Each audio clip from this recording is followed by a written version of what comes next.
chileno, y vamos a llegar después a donde quedamos, que era la guerra del Pacífico. Ahí vamos a ver si Nicolás puede repetir su comentario sin que mi computador se suicide. Ah, mejor. Ya. Eh, si se dan cuenta, el territorio que está acá en la imagen que ustedes ven a su derecha era el territorio que por el principio del Iuti Possidetis, el Uti Possidetis, que es un principio romano que es dejarlo como estaba, ¿ya? Eso significa, como en versión más flectonga, que una vez independizados los países de la metrópoli, es decir, de España, iban a conservar sus territorios tal y cual como quedaron, ¿de acuerdo? Entonces, Chile quedaba, atención con esto, yo voy a marcar acá arriba, esto con puntitos rojos, porque si bien Chile consideraba que era de ellos, Bolivia también consideraba que era de ellos, y lo que es una parte de Iquique aquí, también Perú consideraba que era de ellos. Y acá abajo, todo esto, que es considerado la Patagonia, que actualmente no está en nuestro territorio, esto pertenecía a Chile y actualmente pertenece a Argentina, ¿ya? Y las Falklands, que creo que son estas, pertenecen a Inglaterra.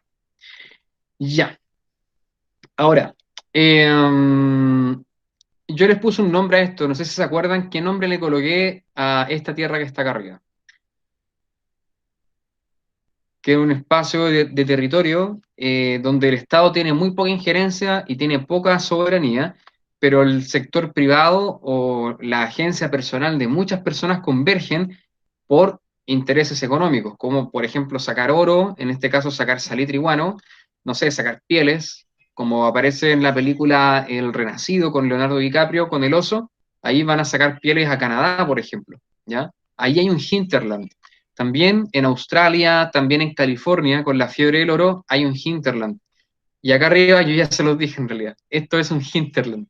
Lo que ustedes ven acá es una tierra de nadie, pero al mismo tiempo donde convergen muchos intereses privados. Acá. Entonces Chile, al terminar la independencia, limita, esta es su limitación original. Para poder resolver esos problemas, vamos a tener que recurrir a préstamos científicos de otros personajes extranjeros, como lo fueron Claudio Gay, Ignacio Meico y Rodolfo Filippi, que ustedes pueden ver ahí en las imágenes, para medir, cartografiar, identificar y contribuir también a la ciencia de cada disciplina que estos caballeros aplicaban. También nos damos cuenta acá que, comenzando ya con los procesos de conformación territorial, uno de los primeros territorios que se incorporó al territorio soberano de Chile fue la conquista de Chiloé y también la ocupación de Magallanes. En cuanto a la conquista de Chiloé, Chiloé siempre ha tenido una animadversión hacia lo que ocurre en el poder central, que en este caso es de la élite santiaguina que dirige la independencia de Chile, y los chilotes terminan siendo fieles al rey y son invadidos por Ramón Freire en 1826, donde se consolida finalmente la independencia del territorio tradicional de Chile y Chiloé pasa a ser parte soberana del nuevo Estado de Chile. También Magallanes, que en 1843 estaba muy abandonado, y Manuel Bulnes manda a fundar un fuerte con su nombre, el Fuerte Bulnes, y posteriormente se funda Punta Arenas en 1849. ¿Por qué? Porque si no se fundaban estos lugares, estos poblados, este fuerte, era muy probable que potencias coloniales de la época, como lo eran Alemania, Inglaterra o Francia, pusieran su banderita en Magallanes y reclamaran el estrecho de Magallanes para ellos. ¿Por qué? Porque no habitaba ningún chileno ni argentino en esos lugares. Eran territorios despoblados. Y uno de los principios de la soberanía es el territorio. Acuérdense de las tres dimensiones de la soberanía, que son o sea, las tres dimensiones del Estado, que son soberanía, territorio y nación. Si no hay ninguno de esos tres elementos, no se puede hablar de un Estado, de que pertenezca ese lugar a algún país. ¿Y Eh, cómo se toma posesión igual de un territorio, ya para que pase a tu soberanía? Es la manera más práctica que han en este caso utilizado las naciones, bueno, en el caso nuestro de Chile, es la creación de un fuerte militar. Cuando se pone claro, se construye un fuerte militar es porque ya se anexionó el territorio. Y eso es lo que se sí, va a así hacer es. con el llamado Fuerte Bulnes. Sí. Eso lo podemos ver también en el norte, Nico, ¿no es cierto? Por ejemplo, cuando se ocupa Arica después de la Guerra del Pacífico, en la ocupación de la Araucanía también se parte construyendo redes de fuertes. Lo que dice Nicolás es muy cierto. Bueno, sin ir más lejos, la creación de la ciudad de Temuco parte a raíz de un fuerte, que es el actual regimiento Tucapel. Así es. Qué bueno que mi computador no estalló, Nico. Eso es muy bueno. Pero así es. En la imagen vemos a un grupo de chilotes muy valientes que en la goleta Ancud, en 1843, logran fundar el Fuerte Bulnes en Punta Arenas. También el área de la colonización alemana va a ser circunvalando el lago Yanquihue que ustedes ven allá, donde habitaban antiguamente comunidades chilenas dispersas y convivían con el pueblo huilliche, que está emparentado con el pueblo mapuche, es una rama del pueblo mapuche. Y en 1845 el Estado aprueba la ley de colonización. ¿Por qué? Eh, Creen que como están en el siglo del progreso y están en la época de que el progreso es material, de que, por ejemplo, la educación, de que la modernidad puede transformar al hombre más salvaje en un hombre educado. Acuérdense esa imagen, por ejemplo, de, no sé, pues, de Sherlock Holmes o de la Inglaterra victoriana del siglo XIX, donde todos eran muy caballeritos y la etiqueta, la educación, ¿no es cierto?, los modales hacían a la persona muy refinada o muy civilizada, entre comillas, ¿no? Se habla mucho en esa época de, por ejemplo, salen cuentos famosos como los de Tarzán, King Kong, que hablan mucho de ese rollo, el rollo del progreso, entre la barbarie, el bárbaro, el salvaje, y el hombre moderno, el hombre civilizado, el hombre educado. ¿Ya? El hombre cultivado, el hombre que tiene leyes de por medio, leyes escritas, que tiene industria, que tiene fábrica, que tiene una, no sé, un código moral inquebrantable, ¿ya? Esa es la idea del progreso, de que eso te va a llevar a ser mejor persona. Bueno, entenderán que eso es un tema muy complicado, muy extenso, que nos gustaría trabajar con el profesor Nicolás en otra ocasión, porque merece más de una clase.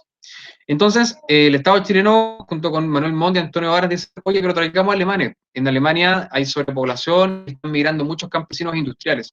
Por lo tanto, el objetivo va a ser traer inmigración extranjera. Se atraen colonos productivos, como los alemanes, que van a poblar todo este lugar, y los encargados de gestionar esto van a ser Bernardo Filippi y Vicente Pérez Rosales. Y estos compadres, disculpen chiquillos, van a poblar todo esto de esta acá. Ahí aparece Bernardo Filippi y el señor Vicente Pérez Rosales.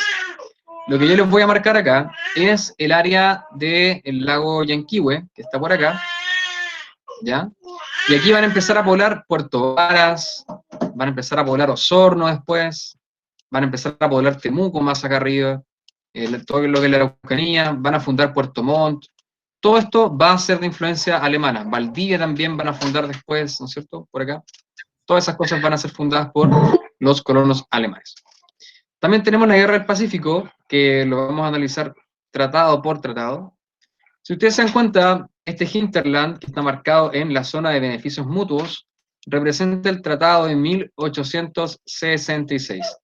Esto que ustedes van a ver acá es el Tratado de Límites de 1874, y lo que ustedes ven acá es ya el desmadre cuando la guerra está comenzando en 1879, ¿vale? ¿Qué ocurre en 1866? El primer Tratado de Límites establece que en este hinterland, donde habitan muchos chilenos, de entre el paralelo 23 al 25, hay una zona de mutuos acuerdos. ¿Qué quiere decir esto? Esto quiere decir que acá tanto bolivianos como chilenos pueden explotar salitre sin tener que pagarle impuestos al Estado, es decir, en una zona como de libre comercio, ¿se entiende? Sin embargo, a los bolivianos no les gustó mucho esto porque los bolivianos sacan peores tajadas. El Estado boliviano estaba muy desordenado y le costaba organizarse en ese tiempo, mientras que Chile ya había asumido una política bastante segura y tenía instituciones muy sólidas. Por lo tanto, era más ordenado poder explotar todo este territorio. Los chilenos van a fructificar, ¿cómo se llama esto? Van a prosperar mejor que los bolivianos, y eso va a hacer que se rompa esto, haya mucha tensión, y en 1874 esa convivencia que había estado viva hasta 1874 se rompe con el Tratado de Límites de este año, donde desde el paralelo 24 hacia abajo, esto va a ser de Bolivia, y el paralelo 24, porque esto va subiendo en numeración, ya, hacer los demás paralelos, pasa a ser de Chile. ¿Cuál es el tema? El tema está en que se permite entrar a los chilenos a poder explotar, por ejemplo, el salitre en las minas de Tocopilla, Cobija, Mejillones, Antofagasta, Calama, Caracoles, con la condición de que el Estado boliviano les cobre un impuesto, pero que no lo suba en los próximos 25 años. Cosa que no va a ocurrir, ya que el presidente boliviano Hilarión Daza en 1879 va a subir los impuestos, va a expropiar salitreras, y uno de los más afectados va a ser el señor Santos Bosa, que era un gran salitrero de aquel tiempo chileno, que le van a expropiar sus salitreras, y de hecho en Bolivia se le llama la guerra de los 10 centavos. ¿Por qué? Porque el impuesto salitrero por cargamento, el presidente boliviano lo va a aumentar a 10 centavos, y muchos hablan de que ese es el origen de la guerra. También hay que entender que hay un tratado secreto firmado en 1873, donde Bolivia le pide ayuda a Perú por intereses mutuos en la zona del norte, y Perú accede. También se llama Argentina, pero Argentina, si bien colabora en un principio, al iniciar la guerra se retracta y sale de este tratado, ¿ya? ¿Por qué Argentina sale? Lo vamos a ver después. Ahí es cuando Nicolás también hablaba acerca de una causa económica, que sería interesante comentar ahora. Eh, mutea tu micrófono cuando hable, Carlos, porque se genera eco, creo, ¿no? Dame un segundo. ¿Cómo muteo mi micrófono? Ahí abajito. En la barra de abajo del medio. No, pero creo que no está dando. Ah, no, sí, sí.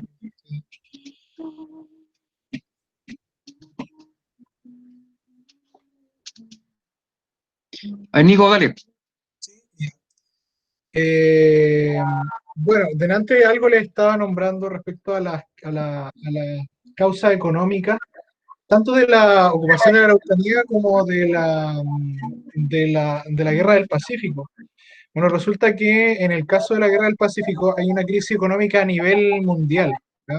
Estamos hablando de ahí por el año 1873, y ya 1876 se deja ver acá en Chile, y tiene que ver con problemas del modelo liberal,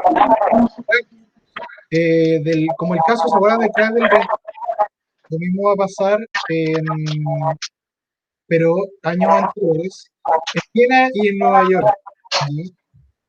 Y eso va a generar una crisis a nivel internacional, y Chile va a tener que salir de alguna manera de esta crisis. ¿Y cómo lo va a hacer? Por ejemplo, vemos acá la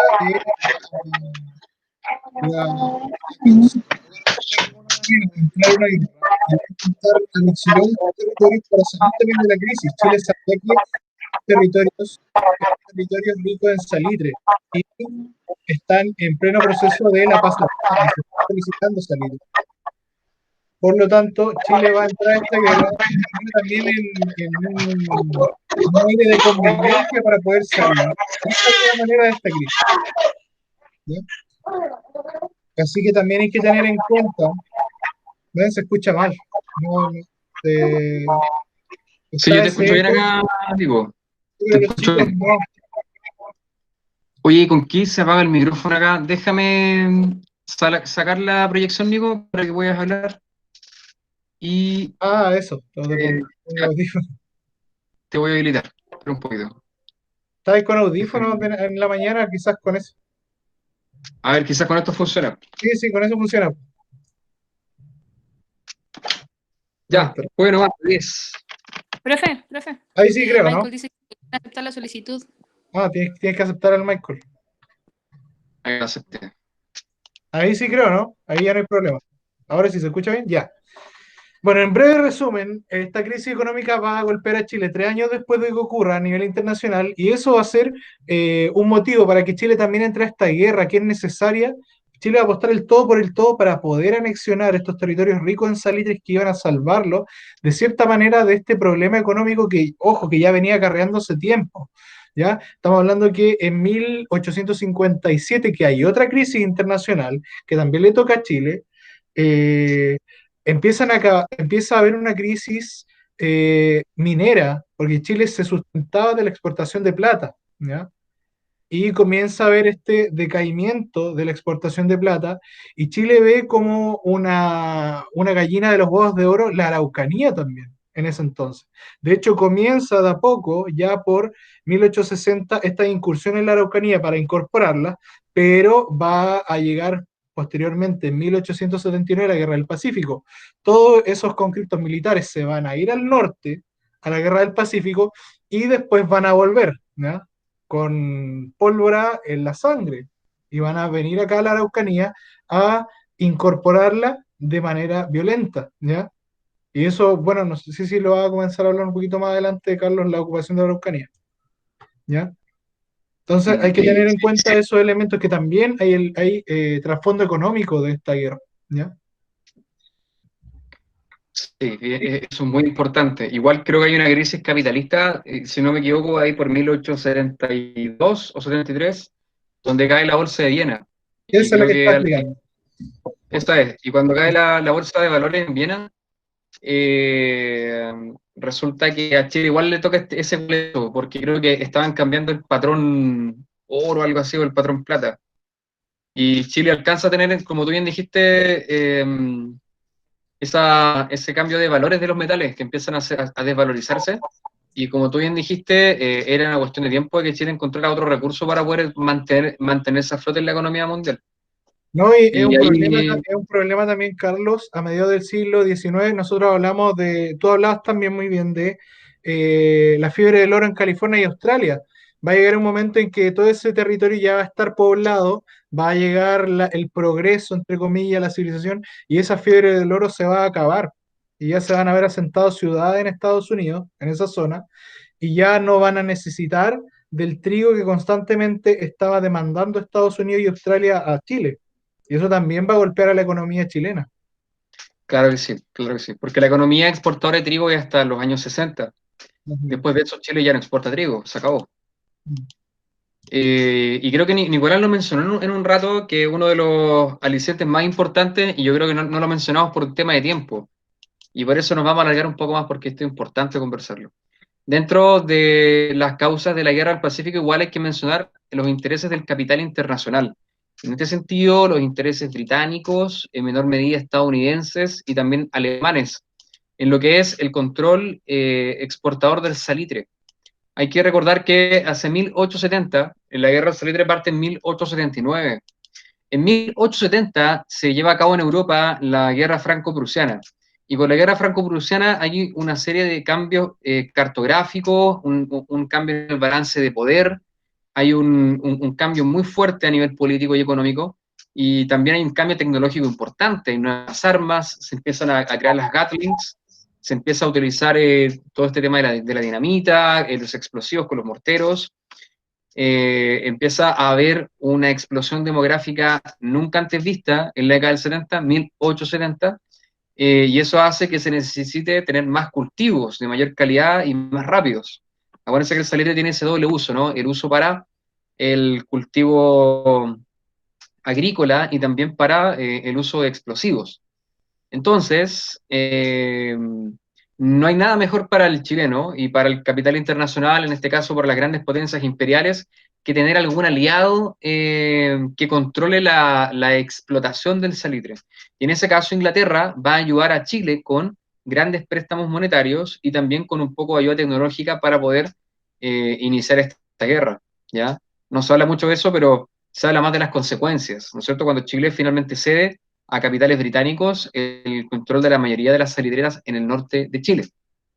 Y eso quizá lo veremos más adelante, ¿no? Cuando ya entremos En realidad, ¿sabes qué, Nicolás? Esto no se conversa después, pero vamos a tratar de ver las consecuencias ahora. No sé si se me queda algo. Ahí pueden preguntarnos. Sí, no, yo creo que está bien. Está bien. Es bien interesante eso, ¿ah? Yo creo que trabajarlo con gráficos sería ideal. Sí, lo que pasa es que siempre se ve este conflicto como algo de los paralelos, ¿no es cierto? De la subida de estos centavos, ¿no es cierto? Del Mm. impuesto de los bolivianos acá a las empresas salitreras chilenas que estaban ahí en el paralelo, pero hay que tener en cuenta también eso, o sea, habían intereses de capitales extranjeros, por sobre todo ingleses, dentro del territorio. Sin ir más lejos, después de que termina la Guerra del Pacífico, Chile entrega en bandeja la concesión de la extracción del salitre a los capitales ingleses. O sea, estamos hablando de mucha gente que fue a esa guerra con este, con este ímpetu, ¿verdad?, nacionalista también, que termina finalmente en una, ¿cómo decirlo? En donde se van a ver simplemente que detrás o el trasfondo era simplemente un trasfondo económico nomás. Mm. Sí, una gran decepción esa. De hecho, hay un tema muy importante que es el tema de los veteranos de guerra, Nico. No sé si tú sabes Mm, algo acerca de eso. yo creo que De hecho, acá sabes en algo más. Temuco se usa un poquito más. Acá en Temuco, en el cementerio de Temuco, que yo los invito a pegarse un paseo de repente cuando se acabe todo esto. El cementerio de Temuco es un gran museo, chiquillos. Es un museo, pero sin rival. Pueden encontrar ahí la historia misma de Temuco representada en cómo se organiza la cartografía del museo. Y algo que me llama mucho la atención es que hay un mausoleo que está totalmente destruido, está saqueado, está abandonado, que es el mausoleo de los veteranos de la Guerra del Pacífico. Y acá en Temuco murió el último veterano de la Guerra del Pacífico, creo que en 1870, por ahí, o disculpa, en 1970 y algo, casi en 1980. Entonces igual hay una huella fuerte de la Guerra del Pacífico de los veteranos acá en la región. Y otra cosa interesante igual es que con esto los periódicos empiezan a principios de siglo a registrar la miseria en la que viven la mayoría de los veteranos de guerra, de los soldados rasos, héroes también, héroes, que mueren en el anonimato, mueren en la miseria, mueren en la pobreza más horrible, mueren tuberculosos, mueren con infecciones en conventillos. Y aquí se acuña el concepto que hasta el día de hoy algunos conocen que se llama el pago de Chile, que es decir, cómo te paga Chile por el esfuerzo que tú haces por la patria. Y esto es algo bien, bien recurrente en la historia del país, ¿no? Que va desde la guerra contra la Confederación Perú-Boliviana, como por ejemplo cuando murió la sargento Candelaria, también en el anonimato, en la pobreza, y varios casos repetitivos de la historia del país, que podríamos recordar más adelante. Bueno, Pero, y si lo vemos, digo, perdón, Carlos, con dale perspectiva, nomás. también tenemos el caso emblemático este caso vanagloriado está hasta en el billete de 10.000, ¿no es cierto? Que es Arturo Prat. Suerte de leyenda que se genera en torno a este personaje al abordaje Mis Valientes, etcétera, la contienda desigual, etcétera, que a nosotros cuando chicos con Carlos nos hacían repetir en el colegio cuando éramos más chicos, y se celebraba el 21 de mayo, ¿verdad? El mes del mar, etcétera, y todo bajo esta figura que representaba patriotismo y que había que en este caso estudiar y venerar, que era Arturo Prat, era como un héroe en este caso. Mm, Y finalmente uno después va estudiando y se va dando cuenta que son estos finalmente discursos que son creados para generar este sentimiento nacional en pleno, entre una guerra entre Perú, Bolivia y Chile, ¿no? Todo de que este discurso queda claramente algo ficticio y que se buscaba para que los jóvenes se sintieran identificados y que quisieran entrar, enlistarse al ejército para ir a pelear contra los peruanos y los bolivianos, ¿no? mm. A mí me impresiona, Nicolás, con lo que tocas de decir, la longevidad de este discurso y lo bien que ha funcionado durante tanto tiempo. Más de 100 años, diría yo. Más 120, 130 años. Fácil. Ha funcionado muy bien. Y eso es un claro Eh, ejemplo del intento de crear una nación. Ujú, así es. El caso inverso al de Alemania y el de Italia, que vimos en clases anteriores, chiquillos. ¿Ya? Igual el billete de Luca, Nico, ahí cuando uno ve Ah, el caso del Ignacio Carrera Pinto y le dicen la batalla de la Concepción, la masacre de la Concepción. Igual, pues se rescatan nuestros héroes patrios, son héroes agónicos, son héroes que tienen toda esa mitología que les envuelve. ¿Por qué? Porque son héroes que murieron defendiendo la patria, pero que no hay testigos, ¿cómo se podría decir? No son ellos los testigos de su propia leyenda, sino que son terceros. Entonces, igual hay algo bien interesante que tiene que ver con la fiabilidad de los testimonios. No sé si los chicos conocen el caso de Ignacio Carrera Pinto, si saben quién es el del billete de Luca, ¿no? Que este personaje que en la Guerra del Pacífico en el norte, claramente esa batalla de la Concepción no es en Concepción, en la región del Biobío, sino que en el norte, en donde son unos jóvenes que quedan dentro de una iglesia, ¿no es cierto, Carlos? Y son masacrados por el ejército peruano, ¿no es cierto? Sí, sí, sí, sí. Y frente a Son este, cerca de 3.000 personas, pero la mayoría eran indígenas, creo que no sé si eran quechua o algo así, que estaban armados con lanza. y finalmente, claro, dan muerte a este reducido grupo de militares chilenos que fallecen en esas circunstancias y se enarbolan, ¿verdad?, estos personajes como mártires finalmente. Y ahí está en el billete de Luca. Creo que era Sí, familiar de José Miguel Carrera, ¿no? sí, Tenía un parentesco. era nieto de José Miguel Carrera.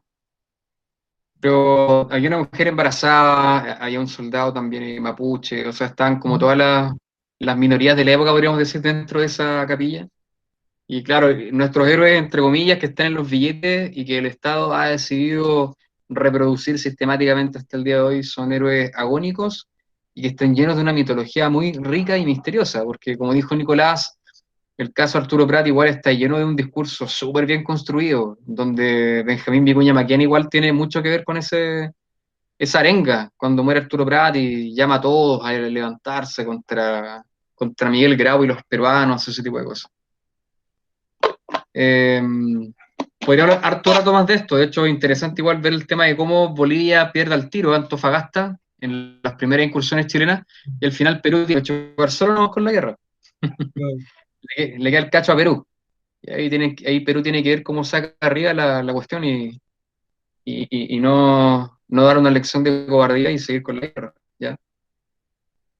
No sé, Nico, si será interesante decir algo más acá. No, yo creo que es suficiente. Ya Si no. no se van a aburrir, yo creo, ¿no? Vamos a estar como los. Falta que invitemos a Baradit a conversar Sí, estos temas acá. No, claro. no falta nada. Claro, hasta el Ya. mismísimo Baradit tiene dentro de su, creo que el primer libro que lanzó, o sea, de esa suerte de libro, entre comillas, que algunos tratan de hablar como libro histórico, eh, en donde habla de Arturo Prat, del espiritismo y todo esto. Sí, ahí lo pueden encontrar. Bueno, chiquillos, continuamos entonces. Como consecuencia de la guerra del Pacífico, ustedes saben, Chile gana.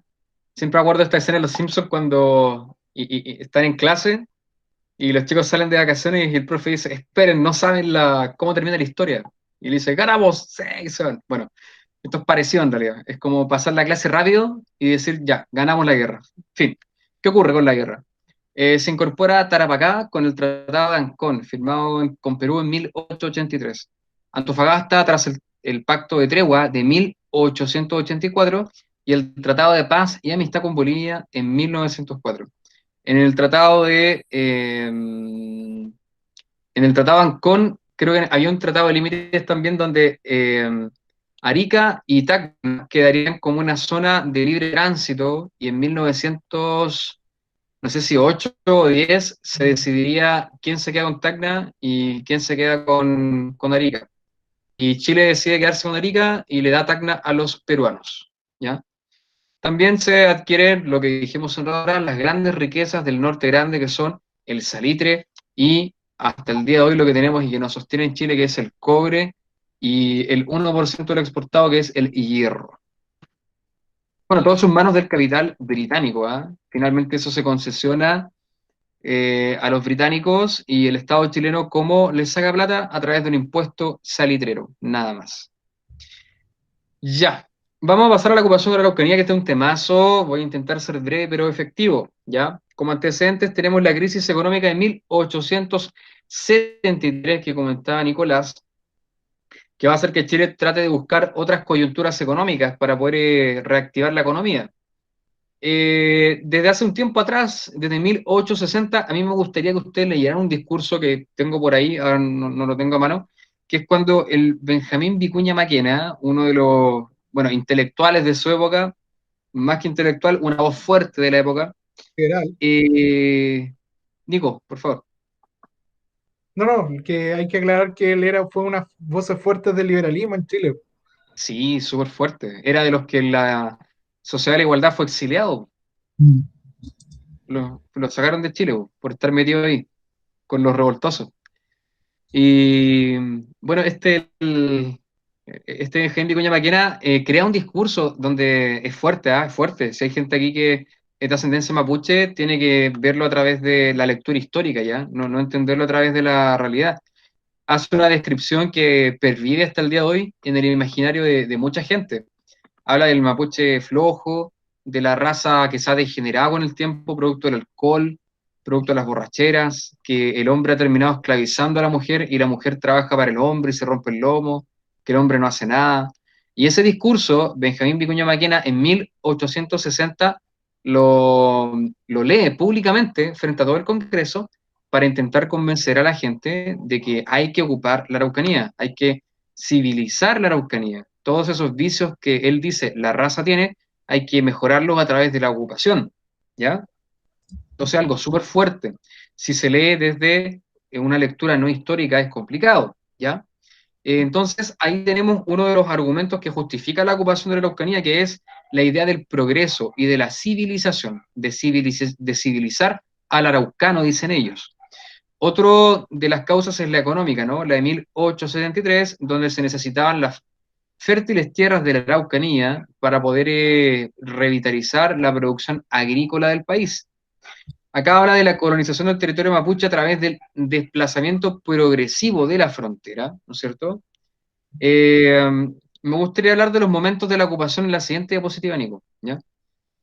Hay un interés económico por incorporar las tierras agrícolas indígenas y el plan de ocupación, en este caso el Estado inicia la operación militar en la Araucanía, donde el mundo mapuche se va a dividir en dos. Van a estar los mapuches que van a estar, por un lado, por la resistencia, dirigidos por el pueblo pehuenche, con el cacique Quilapán, que va a liderar la resistencia a la ocupación de la Araucanía, y por otro lado van a haber varias familias mapuches con ulmenes, que eran mapuches ricos, que colaboran con el Estado, que van a estar a favor de la ocupación de la Araucanía, ¿ya? Entonces van a haber conflictos bien intensos, internos y externos.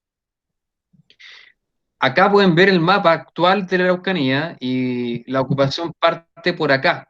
De hecho, parte como por la costa, por la provincia de Arauco, después va bajando aquí a Los Ángeles, ¿no es cierto? Victoria, ahí se forman varios fuertes.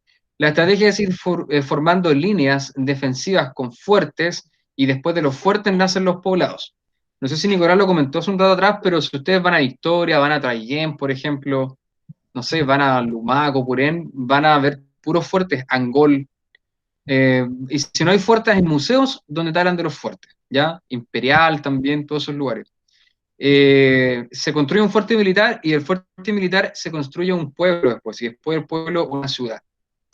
Esto parte con la estrategia de Cornelio Saavedra y posteriormente es una estrategia lenta pero precisa. Y llega el año 1879 y Cornelio Saavedra le dicen te necesitamos en el norte porque inició la guerra del Pacífico. Entonces, todas las fuerzas chilenas que están en una ocupación acá se van para el norte y esto queda a manos de guasos y campesinos que están a cargo de mantener la frontera. Entonces, en este tiempo van a ocurrir un montón de violaciones, robos, estafas, cosas que hasta el día de hoy se lamentan en demasía, chiquillos, ¿ya?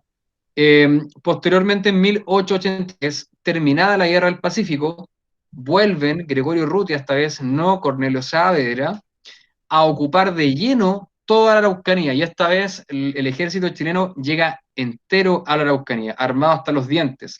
Llegan con ametralladoras, llegan con un ejército que si bien el ejército de la Guerra del Pacífico, los soldados chilenos son soldados, ¿cómo se llama esta palabra, Nicolás? Son milicia. Son abogados, son zapateros, son carteros, son ayudantes del sastre, son oficios. Gente de oficio que se mete a la guerra y que en la guerra aprenden de todo, a pelear, a sobrevivir, montar caballo, engrasar el fusil, todo. Entonces, ese ejército de veteranos vuelve a la Araucanía y más encima vuelven con un fusil que es el fusil mini, no de mini de chiquitito, sino mini, con doble N y con E, Mini, que es el fusil que ocuparon en la Guerra Civil Norteamericana. Entonces, estos locos acá llegan armados hasta los dientes y se enfrentan a un ejército mapuche que está en decadencia y finalmente llegan al último lugar de ocupación, que es Villarrica, donde el líder mapuche es derrotado y es expulsado cruzando la cordillera, replegándose hacia la Patagonia, hacia la Pampa Argentina. Entonces, ya en 1883 se consagra definitivamente la ocupación de la Araucanía, chiquillos, ¿ya? Con el objetivo de ocupar las ricas tierras mapuches. Acuérdense que ahora Nicolás lo comentó y esto es súper importante, y que es una tesis del profesor Julio Pinto, o sea, Jorge Pinto. No sé si se las puedes comentar, Nico, a los chicos. ¿Cuál? La tesis de Jorge Pinto que lo hizo tan famoso, de el verdadero motivo interno para poder ocupar la Araucanía. Ah, bueno, todo tiene lo que ya les había nombrado anteriormente, que tiene que ver con estas crisis entre medio que han habido. Ya nombré dos, ¿no es cierto? Sí. Y primero hay que entender de que todo esto va en orden de la idea del progreso, ¿no es cierto? Que ya habló Carlos y lo vimos en la imagen que vimos clases anteriores, ¿no es cierto? En donde se veía a esta mujer blanca, rubia, que iba pasando por los campos, civilizando, entre comillas, poniendo el cableado eléctrico, etcétera. Y, y finalmente se llega a ocupar este territorio a través de la vía militar, pero en exactitud, no sé a cuál, Carlos, te refiere respecto a lo de las, porque, o sea, hay Ah, muchas sí. cosas que dice, pero Sí, sí. ¿Por qué el profe Pinto dice que terminar la guerra del Pacífico, la ocupación se hace más agresiva, más rápida? ah, Se hace claro, tan... claro, claro, o sea, tenemos que entender el contexto que viene toda esta gente que viene del norte peleando con no sé si han escuchado hablar de esa mitología igual, ¿no es cierto? De la chupilca el diablo, ¿han escuchado eso, chicos, chicas, o no? Esto que se habla de cuando se toma el morro de Arica, que no sé en cuánto lo toman, que es muy rápido, contra En el 13 ejército minutos. enemigo.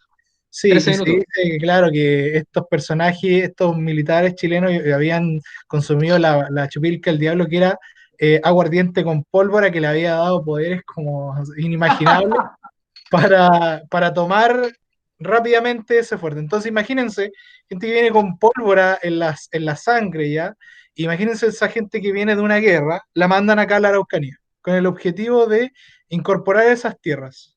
¿Ya? Imagínense cuáles pueden ser esos resultados. ¿Ya? Es necesario que eso se tenga en cuenta, es más o menos, eso es lo que trata de establecer Pinto. Por eso les digo que tienen ese libro y que le peguen una revisada. Yo lo tengo, pero está Sí. online y le mandé el link, ¿ya? Sí. Ahora, a mí me llama la atención la tesis que tiene Pinto, que dice que urgía tener tierras cultivables más temprano que nunca, porque en el norte había una nueva población que teníamos que sostener con cereal, con trigo, para hacer pan.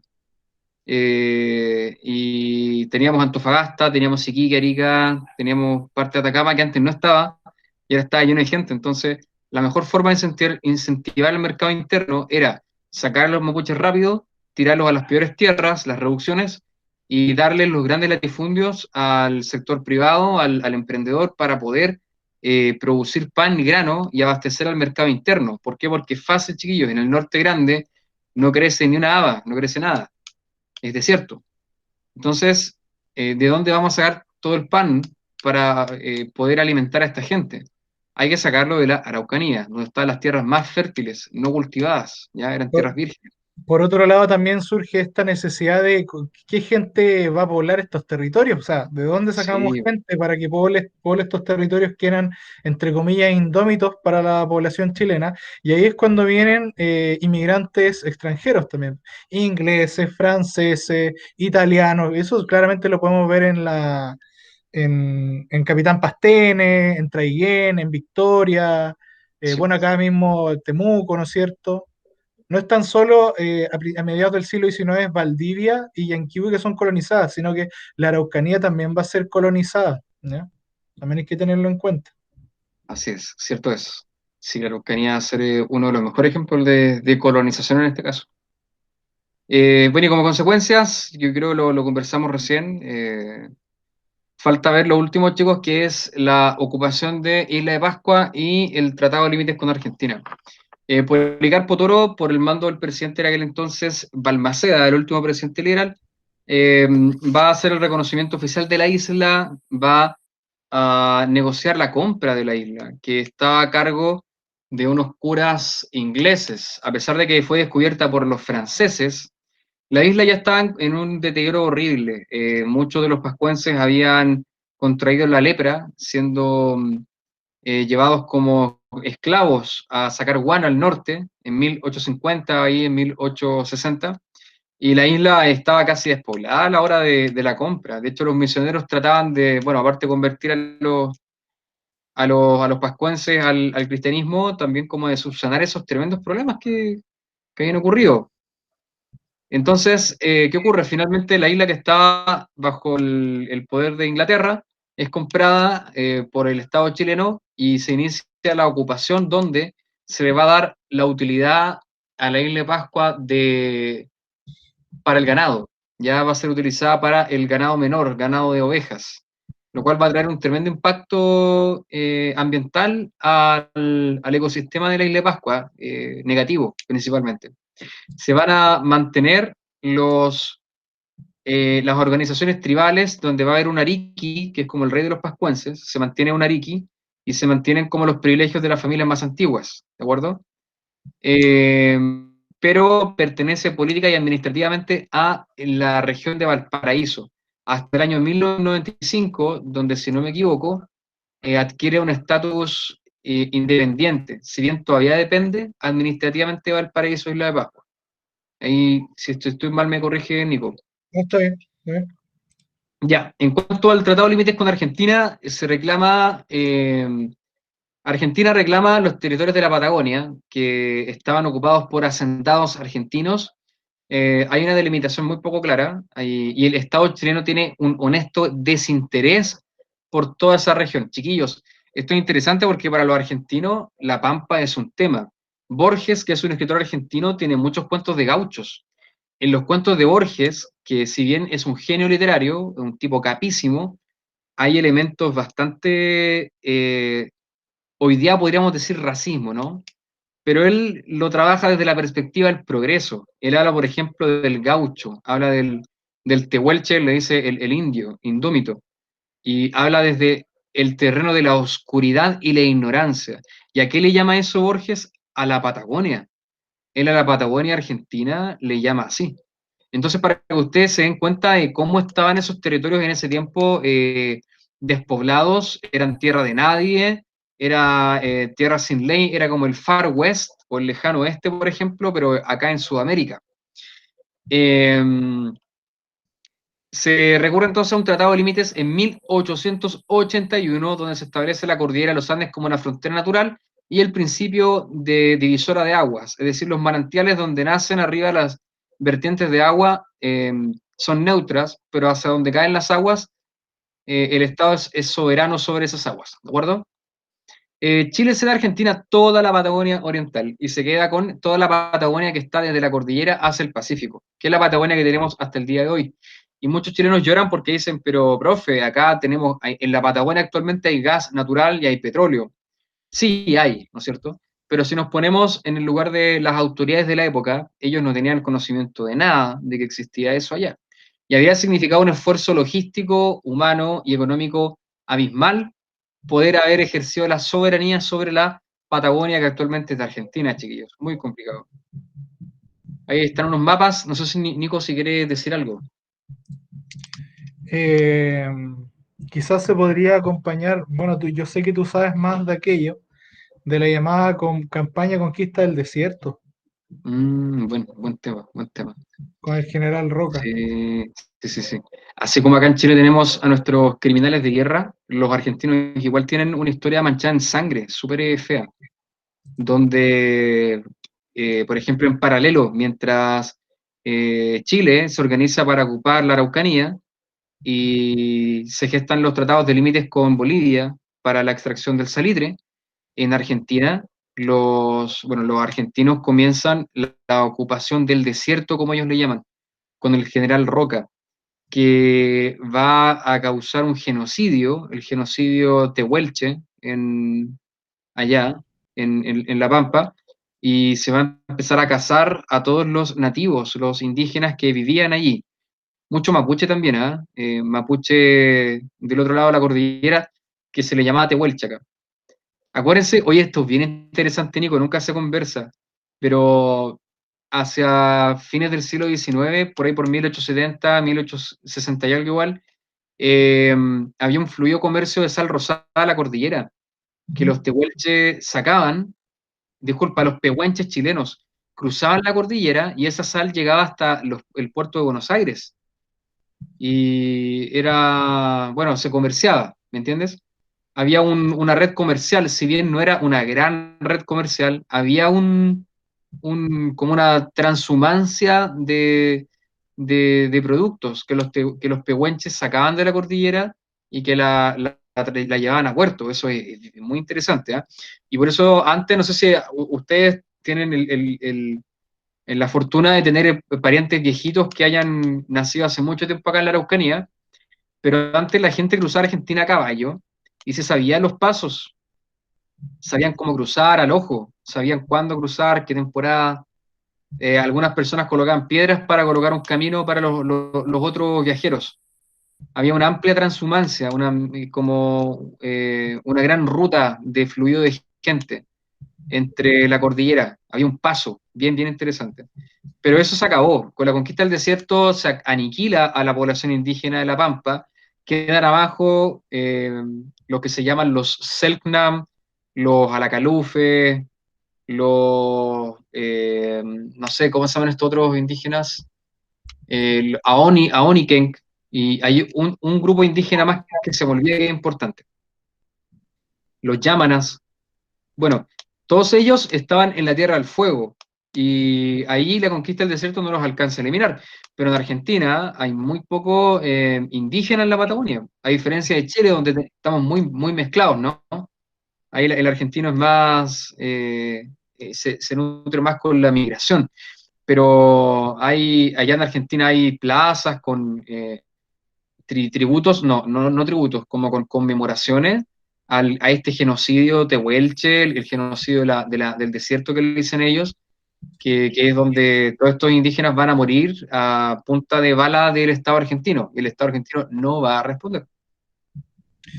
Ahí también está, bueno, ahí el Michael creo que había preguntado con respecto a lo del precio. Eso se da, al menos tengo entendido yo, con el genocidio Selknam, que ocurre acá en Chile por ahí por finales del siglo XIX, inicios del XX, todo bajo la idea del progreso, ¿no es cierto? Sí. Donde se pagaba una libra, yo me acuerdo, esterlina, por un Mm, Selknam, o sea, pedían, o sea, una oreja, una mano, y con eso ya se entendía de que estaba muerto, y se pagaba por Selknam muerto en este caso.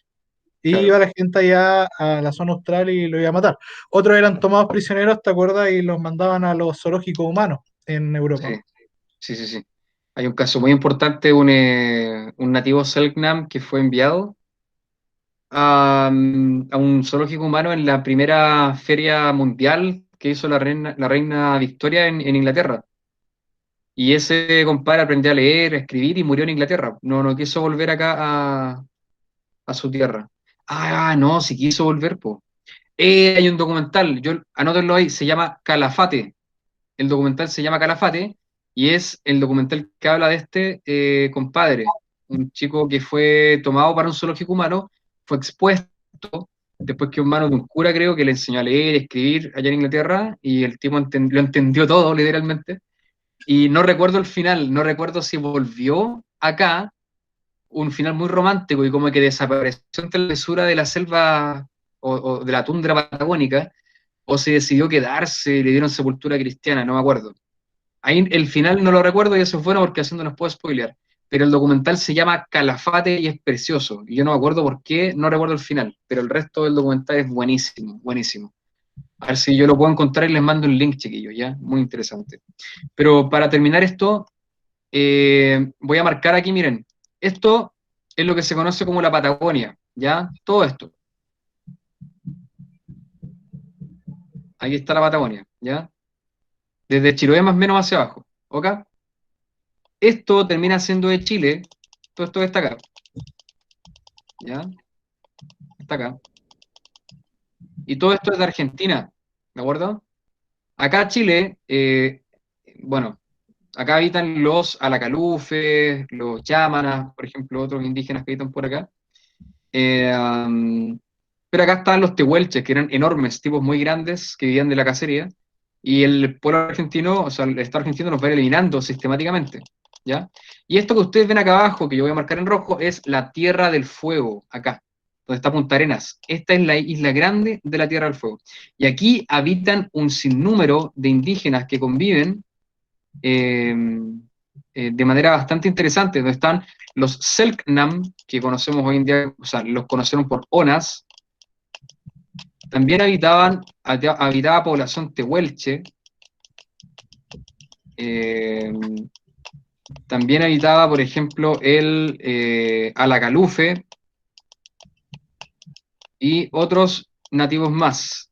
Hay en Punta Arenas una leyenda súper bonita del indio, es que hay que besarle el dedo al indio, el indio que está en el cementerio de Punta Arenas, que es un tesoro el cementerio de Punta Arenas, ¿ah? Si ustedes van a alguna ciudad, siempre vayan a los cementerios, de día, no de noche, de día, porque son excelentes lugares para aprender historia. Ya siempre que voy a un pueblo le digo a mi familia, pasemos al cementerio, necesitamos ir a uno. Bueno, y con el Tratado de 1881, Chile pierde todo esto para evitar una invasión argentina al país. Los argentinos dicen, Chile, si tú no nos das la Patagonia, nosotros tenemos un efecto importante con el cual podemos cruzar la cordillera y nos quedamos de Concepción para abajo, ya, con todo esto para Argentina. Imagínate, habría sido horrible, ¿no? Claro, mientras Chile estaba en la guerra del Pacífico con el norte. Exacto. Entonces, por eso Argentina se sale del tratado del pacto secreto entre Perú y Bolivia, porque se da cuenta que le conviene mucho más que los perros peleen en el norte, mientras el gato se queda con todo el sur, en este caso en la Patagonia. Para terminar, entonces, hay cuatro formas de limitación territorial en Chile durante el siglo XIX, que son, en primer lugar, la guerra, como a través de la anexión de Chiloé, la incorporación de Tarapacá y Antofagasta, y la ocupación de la Araucanía. Otro mecanismo es la colonización a través de la ocupación de Magallanes y la colonización de la zona sur. La compra, como fue el caso de Isla de Pascua, y la negociación, como el Tratado de Límites con Argentina de 1881. Esa es la clase hoy, chiquillos.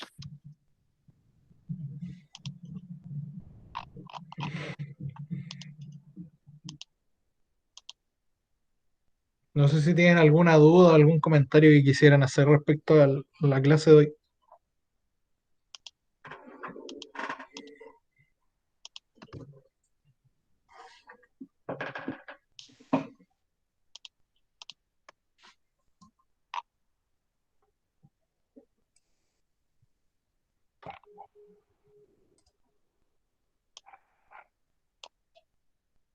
Parece que no.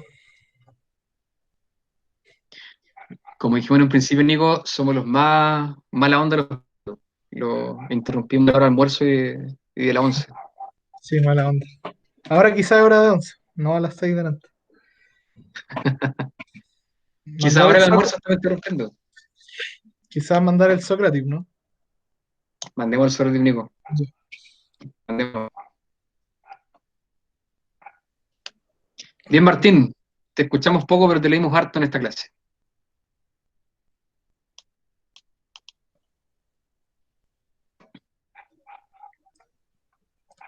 ¿Lo envío yo?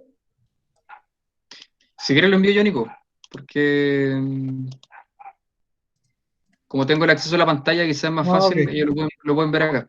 Ya, Si tú ya, quieres dirigir la revisión, ellos se ya, los pues. pueden enviar. Bueno,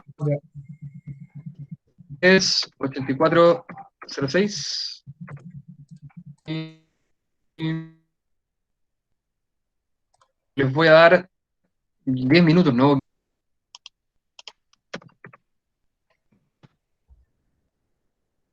Ahora la salen, oh, chiquillos, está viendo esta cuestión acá.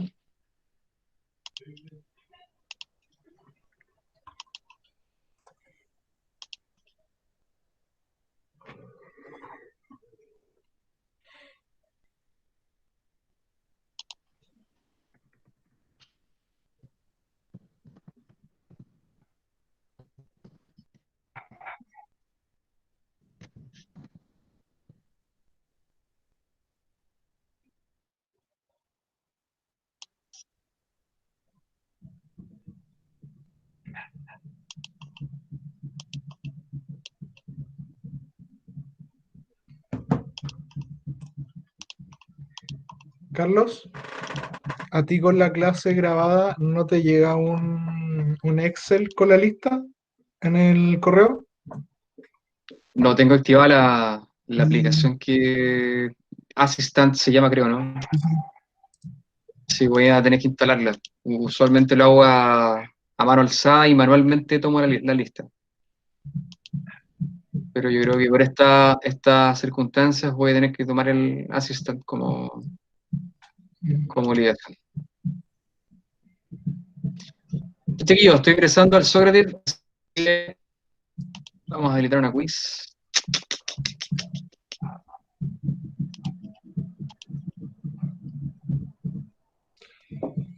Ahí, por favor, que nos ayuden con la asistencia los chicos y las chicas. Por el grupo, por último.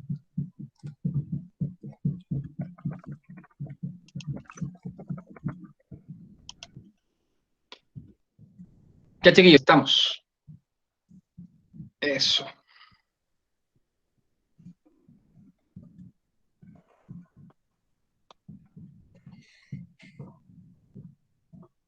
Oye, no, bueno, me puso la Bianca también. Tenemos 6.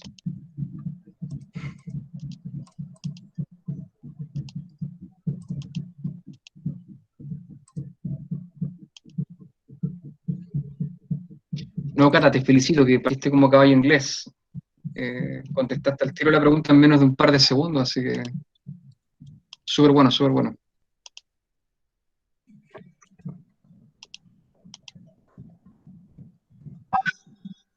Pero excelente, nada que decir. Excelente. Muy bien, muy bien, pero muy bien. Ah, pero es que igual la Bianca está en las mismas. Felicidades, Bianca, también. Ahí estaba como caballo inglés. Ya.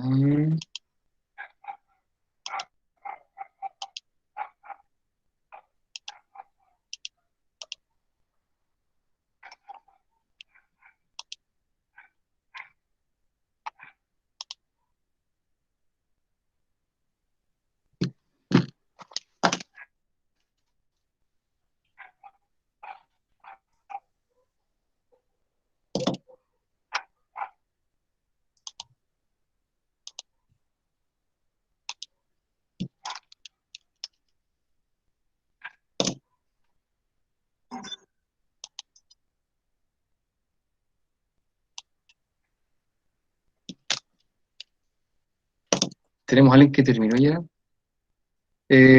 Tamara Cáceres, felicidades. Ha terminado todo. Como Vara también. Muy bien, muy bien. Eh,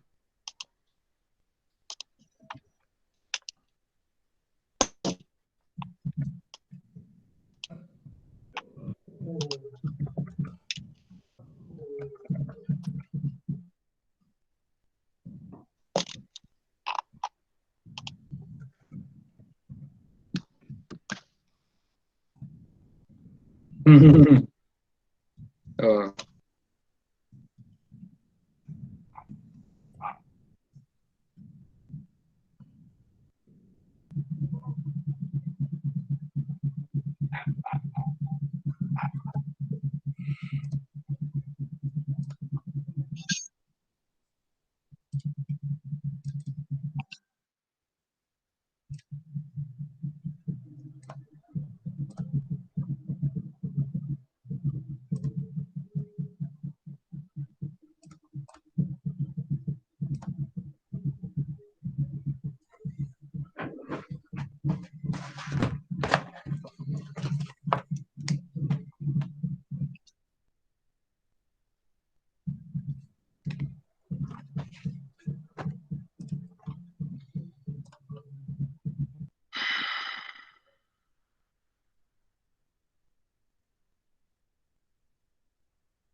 Mm,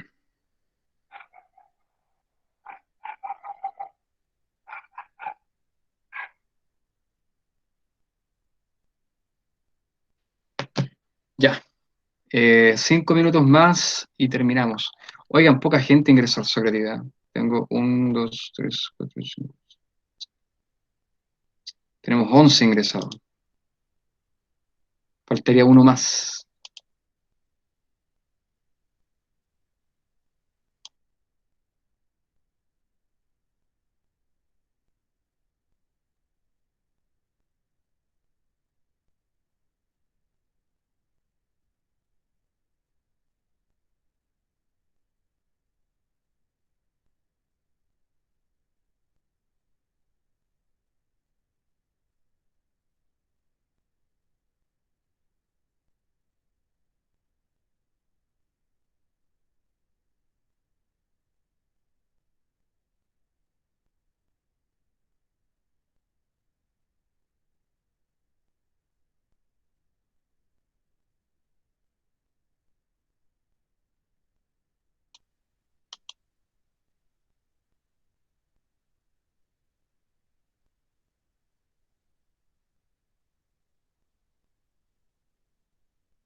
Ya, chiquillos, vamos a revisar. Falta una persona que termine la pregunta 5 y cerramos el quiz.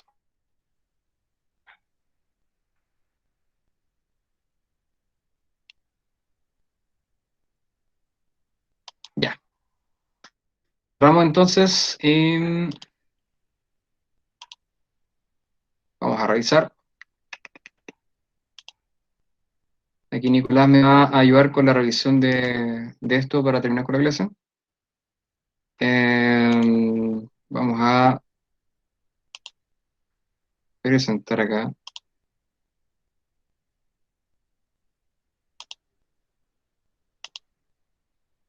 Ven esto, ¿no? Le fue bastante bien, ¿eh?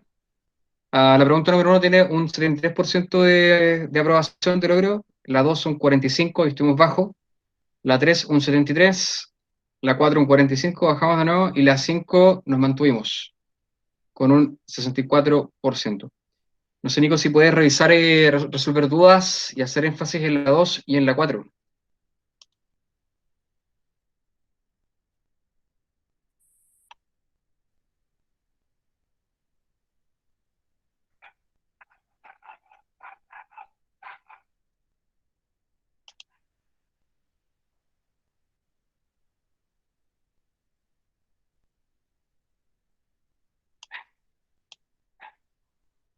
Nico, activa tu micrófono. Está desactivado. Ah, te decía que revisamos esas o todas. A mí, por un tema de horario, me conviene que, bueno, si los chicos tienen dudas, las manifiesten, pero podríamos revisar las más conflictivas, que son la Ya, 2 y la 4. Y ya, ya, vamos entonces. Tienes que ir proyectando porque no. Ya, vamos entonces. En las primeras décadas del siglo XIX, tras el fin de las guerras de la emancipación, los países independizados adscribieron al principio romano uti possidetis iuris, un principio de derecho por el cual los beligerantes conservaban provisionalmente el territorio poseído al final de un conflicto, hasta que un tratado, uy, se salió Carlos, ahí sí. Hasta que un tratado entre las partes dispusiera de otra cosa, manteniendo de esta forma las fronteras del periodo colonial.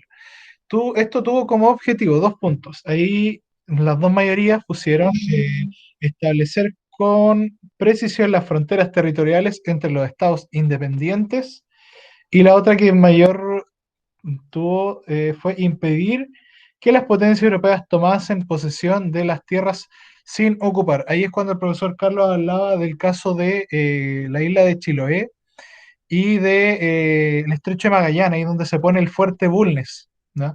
Cuando, y bueno, también para entender los tratados con Argentina, se va a este uti possidetis, ¿ya?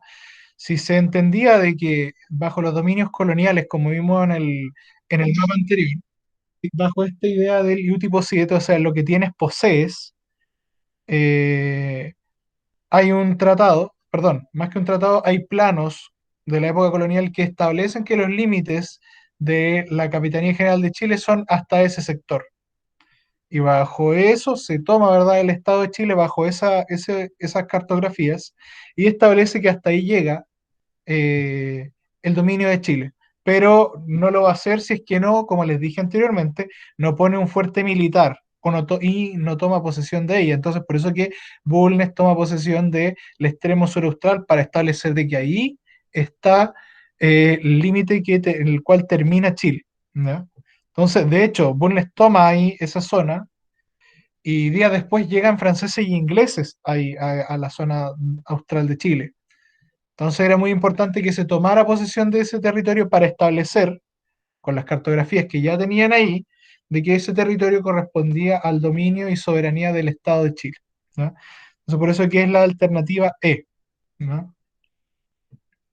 No sé si queda claro.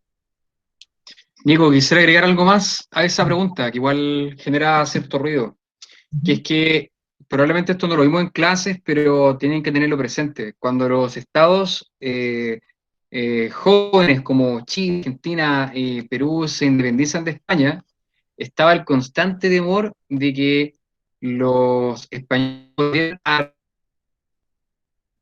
sus territorios coloniales, junto con Perú, ahí en 1856, de la Perú y quiso volver a Perú y todo ese rollo. Entonces, cuando O'Higgins, San Martín, por ejemplo, liberan a las colonias de yugo español para evitar, por ejemplo, vacíos de poder o para evitar territorios solares, que eran territorios que no tuvieran, por ejemplo, propietario, y así, no sé, que aparezca Francia o que aparezca Alemania y diciendo, ya, aquí esto no es de nadie, entonces es mío. Para evitar eso, las naciones nuevas el uti possidetis, que es decir, ya, así como los estados, por ejemplo, el Virreinato de Argentina de la Plata, así queda nuestro territorio como el Estado soberano argentino.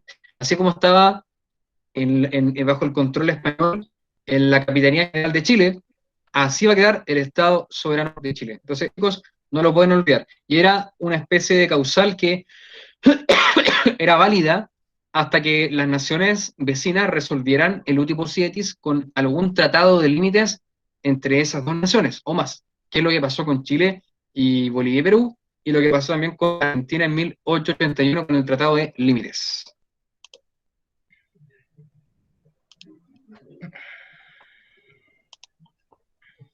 La 4. En una perspectiva histórica, la Guerra del Pacífico fue el resultado de una serie de factores de larga data eh, que, ¿qué dice ahí? Que finalmente provocaron el estallido de este conflicto bélico desde un punto de vista económico y territorial. Dentro de las causas de este enfrentamiento, es correcto mencionar, perdón, la difícil situación económica de Perú y Bolivia, ¿ya? Que había sido claramente hace unos años atrás golpeada por la crisis de 1873, al igual que todo el mundo. ¿Ya? Dos, la defectuosa delimitación fronteriza entre Chile y Bolivia, con respecto a los tratados que se habían acordado anteriormente, esto de la medianería, que se iban a mitad con las empresas salitreras en el paralelo que se había estipulado, y la explotación del guano por los chilenos sin autorización en Bolivia. Eso claramente no corresponde porque el guano era una, bueno, sabemos que el guano es esta, como le llaman la caquita de las gaviotas, y que sirve como fertilizante, lo cual va a utilizar la economía peruana, ¿ya? Y también caso boliviano para subsistir. Y no corresponde a la economía chilena. Chile no tomó parte de esos recursos para sustentar su economía. No sé, hemos hablado de la plata, el trigo, etcétera, pero el guano corresponde más a estos otros dos países. Entonces, Chile no participa de la explotación de guano. Solamente es la 1 y la 2. Ya. No sé No sé si si chicos, si alguna- quieren ver la última, yo creo que aquí ya fueron peleados. Sí, profe, ¿por qué la 3 era falsa? Ah, interesante. Muy bien. Ya, Nico, saca tu. Profesor Nicolás, saque ¿cómo se llama? Su caballería para responder esta pregunta. Ya, ya, Sí, ¿por qué la arriba. 3 es falsa? Quiero leer el texto, Carlos, me quiero dar Ya, ya. el lujo. José Bengoa, un historiador chileno, ¿verdad? Que estudia este periodo, ¿ya? Del el conflicto mapuche, ¿verdad? Y hay una cita, ¿no es cierto?, de su libro. Su libro Historia de un conflicto, el Estado y los mapuches en el siglo XX. Se produjo en estos años de la mitad del siglo pasado, siglo XIX, una grieta eh, insalvable entre la vida chilena santiaguina y la forma de vida que llevaban los indígenas del sur de Chile. Había triunfado entre los chilenos la idea de la decadencia, abre comillas. Ya no son los mismos indios cantados por el poeta de la Araucana. Hoy se decía hace 100 años, son una pálida remembranza de lo que fueron. Raza degradada por el alcohol, se afirma, sin capacidad de sobrevivir civilizadamente. Son gente acabada. La prensa de la segunda mitad del siglo XIX está llena de artículos de este tenor. Más aún, se afirma que quedaban muy pocos indígenas en el sur y que las tierras estaban desocupadas. El país del centro se formó una idea falsa, por cierto, pero apropiada para ocupar la Araucanía. Entonces, en relación al documento anterior y tus conocimientos, es posible inferir que, primero, la idea que la élite, ¿ya?, gobernante tenía sobre la situación de los mapuches resultaron favorables para la ocupación de la Araucanía, o sea, están dando un motivo por el cual van a llevar a cabo la ocupación, ¿ya? Y lo dicen claro, ¿no es cierto? Están diciendo que es un grupo de población incivilizada, ya no es lo mismo que las grandes proezas que se hablaba en la Araucana, ¿ya? Este relato que enaltecía la figura de los mapuches.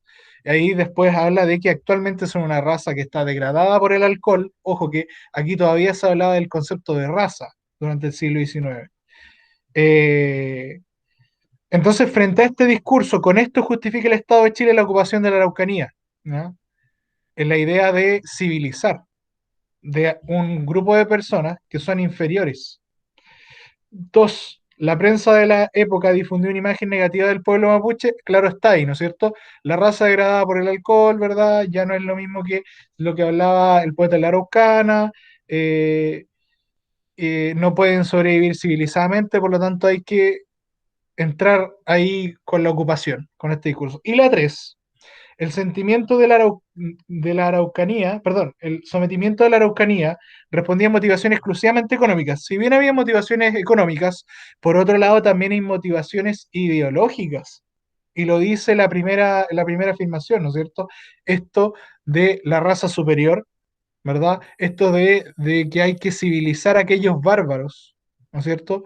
Y con eso, con la ocupación de este territorio, con esta idea que no es solamente económica, sino que hay un concepto detrás, que es el concepto de el progreso, ¿ya?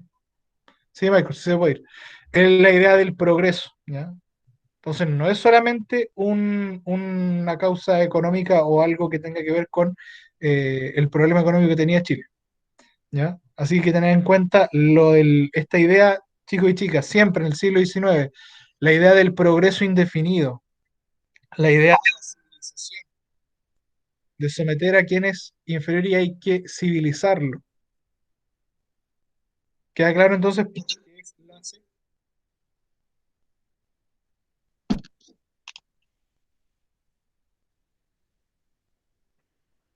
Entonces sería la 1 y la 2.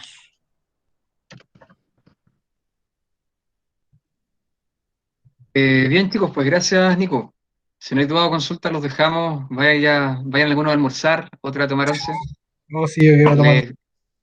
Les, les pedimos disculpas de corazón, chiquillos, por el error que tuvimos. Mi computador parece que es de la época soviética todavía, así que no funciona muy bien y hay que pegarle un par de tate quietos para que ande bien, así que Ayúdenos con la espero lista, por favor, que solucionarlo. no la tenemos. Sí, chicos, ahí en el WhatsApp pueden ayudarnos con la lista y estaríamos, pero muy agradecidos. Ahí ¿Ya? marqué a los de Conguilleo por si alguien recuerda. Y aquí escribí a los de Neltu, me los voy a volver a Mm. mandar al WhatsApp.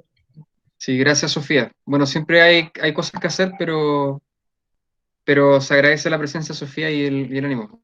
Muchas gracias. Eh, Ya, chiquillos, que estén bien. Nos vemos. Yo me despido por mi También nos parte. vemos. Hasta la próxima. Chao, chao. Cuídense, descansen. Ahí, voy a compartir. Y-